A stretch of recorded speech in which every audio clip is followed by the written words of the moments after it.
ಚಿತ್ತಾಪುರದಲ್ಲಿ RSS versus Priyank Kharge ನಡುವಿನ ಸಮರ ಸದ್ಯಕ್ಕೆ ಮುಗಿಯೋ ಹಾಗೆ ಕಾಣಿಸ್ತಾ ಇಲ್ಲ. ಆರ್ಎಸ್ಎಸ್ ಪಥಸಂಚಲನಕ್ಕೆ ಈಗ ವೇದಿಕೆ ಸಜ್ಜುಗೊಳಿಸ್ತಾ ಇದ್ದಾರೆ ಮುಖಂಡರು. ಆರ್ಎಸ್ಎಸ್ ಪರೇಡ್ ಅನ್ನು ಖಂಡಿಸಿ ಭೀಮ್ ಆರ್ಮಿ ಈಗ ಹೊಸ ಖ್ಯಾತೆ ತೆಗೆದಿದೆ. ಚಿತ್ತಾಪುರದಲ್ಲಿ ಆರ್ಎಸ್ಎಸ್ ಪಥಸಂಚಲನವನ್ನು ನಿಲ್ಲಿಸಿ, ಇಲ್ಲವಾದರೆ ಭೀಮ್ ಪಥಸಂಚಲನವನ್ನು ನಾವು ಮಾಡ್ತೇವೆ ಅಂತ ಹೇಳ್ತಿದ್ದಾರೆ. ಲಾಠಿ ಖಡ್ಗ ಹಿಡಿಯುವ ಉದ್ದೇಶ ಧರ್ಮ ರಕ್ಷಣೆಯಾಗಿದೆ. ಇದು ಉಗ್ರವಾದಕ್ಕೆ ಬೆಳವಣಿಗೆ ಆಗುತ್ತದೆ. ಆರ್ಎಸ್ಎಸ್ ರ್ಯಾಲಿಯನ್ನ ಬ್ಯಾನ್ ಮಾಡಿ ಅಂತ ಹೇಳಿ ಪೋಸ್ಟ್ ಮಾಡಿದ್ದಾರೆ. ಸಾಮಾಜಿಕ ಜಾಲತಾಣದಲ್ಲಿ ಭೀಮ್ ಆರ್ಮಿಯ ಈ ಪೋಸ್ಟ್ ಈಗ ವೈರಲ್ ಆಗ್ತಾ ಇದೆ. ಅಲ್ಲಿಗೆ ಒಂದು ಸ್ಪಷ್ಟವಾಗ್ತಾ ಇದೆ, ಆರ್ಎಸ್ಎಸ್ನ ಪಥಸಂಚಲನವನ್ನು ತಡಿಬೇಕು ಅಂತಲೇ ಭೀಮ್ ಆರ್ಮಿ ನಿರ್ಧರಿಸಿದಂತೆ ಕಾಣಿಸ್ತಾ ಇದೆ. ಒಂದು ಕಡೆ ಅವರ ಪೋಸ್ಟ್ ಅನ್ನು ಗಮನಿಸ್ತಾ ಇದ್ದೀರಿ, ಬ್ಯಾನ್ ಆರ್ಎಸ್ಎಸ್ ರ್ಯಾಲಿ ಅಂಥೇಳಿ ಭೀಮ್ ಆರ್ಮಿ ಮಾಡಿರುವಂತಹ ಪೋಸ್ಟ್ ಇದು.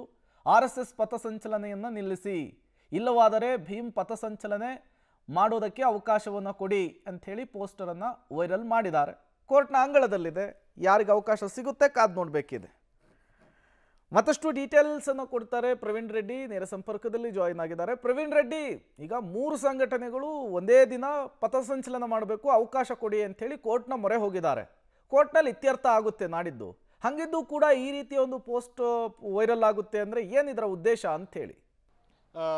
ಪ್ರೇಮ್, ಏನಂದ್ರೆ 1 ಪಾಯಿಂಟ್ ಅಜೆಂಡಾ ಭೀಮ್ ಆರ್ಮಿ ಅಂದ್ರೆ ಭೀಮ್ ಪಥಸಂಚಲನಕ್ಕಿಂತ ಪ್ರಮುಖವಾಗಿ RSS ನ ಒಂದು ಪಥಸಂಚಲನವನ್ನು ಯಾವುದೇ ಕಾರಣಕ್ಕೂ ಕೂಡ ಅನುಮತಿ ಕೊಡಬಾರದು. ಅನುಮತಿ ಕೊಟ್ಟಿದ್ದೇ ಆದ್ರೆ ನಾವು ಕೂಡ ಭೀಮ್ ಪಥಸಂಚಲನ ಮಾಡ್ತೀವಿ ಅನ್ನೋದು 1 ಪಾಯಿಂಟ್ ಅಜೆಂಡಾ ಏನಂದ್ರೆ ಭೀಮ್ ಆರ್ಮಿ ಅವರದು ಆಗಿದೆ. ಯಾಕಂದ್ರೆ ಭೀಮ್ ಆರ್ಮಿ ಅವರ ಪ್ರಮುಖ ಒಂದು ಆರೋಪ ಏನಂದ್ರೆ RSS ಪಥಸಂಚಲನ ಉದ್ದೇಶಪೂರ್ವಕವಾಗಿ ಸಚಿವ ಪ್ರಿಯಾಂಕ್ ಖರ್ಗೆ ಅವರನ್ನು ಯಾವಾಗ ಆ ಒಂದು RSS ಬಗ್ಗೆ ಒಂದು ಪತ್ರವನ್ನು ಬರೀತಾರೆ, ಪತ್ರದ ಬಳಿಕ ಅವರಿಗೆ ಬೆದರಿಕೆ ಕರೆಗಳು ಬರಲು ಆರಂಭ ಆಗುತ್ತೆ. ಅದಾದ ಬಳಿಕ ಅವರ ಕ್ಷೇತ್ರದಲ್ಲಿ ಉದ್ದೇಶಪೂರ್ವಕವಾಗಿ RSS ಪಥಸಂಚಲನ ನಡೆಸ್ತಾ ಇದೆ. ಹೀಗಾಗಿ ಟಾರ್ಗೆಟ್ ಮಾಡಿ ಚಿತ್ತಾಪುರವನ್ನ RSS ಆಯ್ಕೆ ಮಾಡಿಕೊಂಡಿದೆ.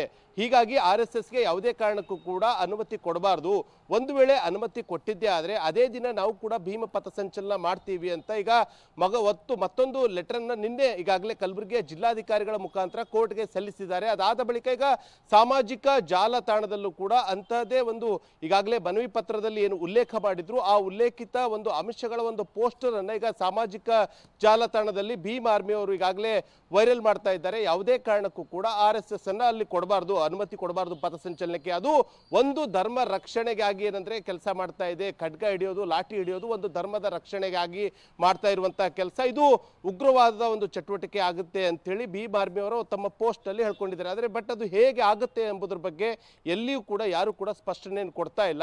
ಸದ್ಯ ಈಗಾಗಲೇ ಏನಂದ್ರೆ ಕೋರ್ಟ್ ನಲ್ಲಿ ಈ ಒಂದು ಪ್ರಕರಣ ಇರೋದ್ರಿಂದ ಬಹುತೇಕವಾಗಿ ಈಗ ಭೀಮ್ ಆರ್ಮಿ ಆಗಿರ್ಬೋದು, ದಲಿತ ಪ್ಯಾಂಥರ್ನವರಿಗೂ ಕೂಡ ಈಗಾಗಲೇ ಒಂದಿಷ್ಟು ಮಾಹಿತಿಗಳು ಸಿಕ್ಕಿವೆ. ಕೋರ್ಟ್ನ ಈಗಾಗಲೇ ನ್ಯಾಯಾಧೀಶರು ಸ್ಪಷ್ಟವಾಗಿ ಹೇಳಿದ್ದಾರೆ, ಎಷ್ಟು ಸಂಘಟನೆಗಳು ಒಂದು ಅನುಮತಿ ಕೊಡ್ತಾರೆ ಅವರೆಲ್ಲರಿಗೂ ಕೂಡ ಪ್ರತ್ಯೇಕವಾದಂತಹ ದಿನಾಂಕ ನಿಗದಿಗೆ ಈಗಾಗಲೇ ಸೂಚನೆಗೆ ತಮ್ಮ ಒಂದಿಷ್ಟು ಡೈರೆಕ್ಷನ್ಸ್ ಅಂದ್ರೆ ಒಂದು ಡೈರೆಕ್ಷನ್ಸ್ ಕೊಡಿ ಅಂತ ಜಿಲ್ಲಾಡಳಿತಕ್ಕೆ ಕೇಳಿದಿರುವ ಹಿನ್ನೆಲೆಯಲ್ಲಿ ಈಗ ಹೊಸದಾಗಿ ಒಂದು ಬೇಡಿಕೆಯನ್ನು ಭೀಮ್ ಆರ್ಮಿ ಇಡ್ತಾ ಇದೆ. Prem, okay, thank you Praveen Reddy.